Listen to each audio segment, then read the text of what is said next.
ایک حدیث سناتا ہوں پھر ایک عمل بھی دیتا ہوں.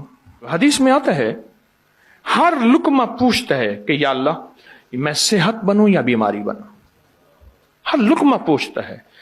وہی کھانا گھر میں بنا ہے, پکا ہے, ایک بندہ بیمار ہو گیا, سارے بیمار نہیں ہوئے.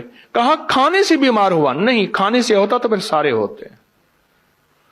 ایک عمل ہے جو بندہ, یہ میں نے سندھ کے ایک پرانے ایک علاقے سے بڑی مشقت کے بعد لیا تھا, اور میرے ٹی وی پروگرام میں 2020 کے رمضان میں اس کے پروگرام پڑے ہوئے ہیں کہ میں نے کتنی مشقت سے یہ عمل لیا تھا 2020 کی ریکارڈنگ میں, کرونا میں.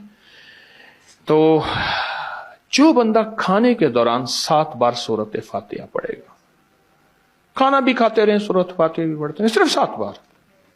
بس اس کے چھوٹے سے فائدے بتاؤں گا. زیادہ فائدے لینا چاہتے ہیں تو آپ اپکری کی سائٹ کو ذرا کنگال لیں, آپ کے ہاتھ میں موبائل ہے. 7 زمینوں کے خزانے 7 آسمانوں کے خزانے اس کو ملیں گے. ایک فائدہ, 7 زمینوں کی شفا 7 آسمانوں کی شفا اس کو ملے گی. 7 زمینوں کی برکتیں اور 7 آسمانوں کی برکتیں اس کو ملیں گی. اور 7 زمینوں کے خیریں جو انبیاء کو ملیں, صدیقین کو ملیں, شہداء کو ملیں, صالحین کو ملیں, اولیاء کو ملیں, کتبوں کو ملیں, ابدالوں کو ملیں, غوثوں کو ملیں, کلندروں کو ملیں, نقیبوں کو ملیں, نجیبوں کو ملیں, ابراروں کو ملیں, صالحین کو ملیں.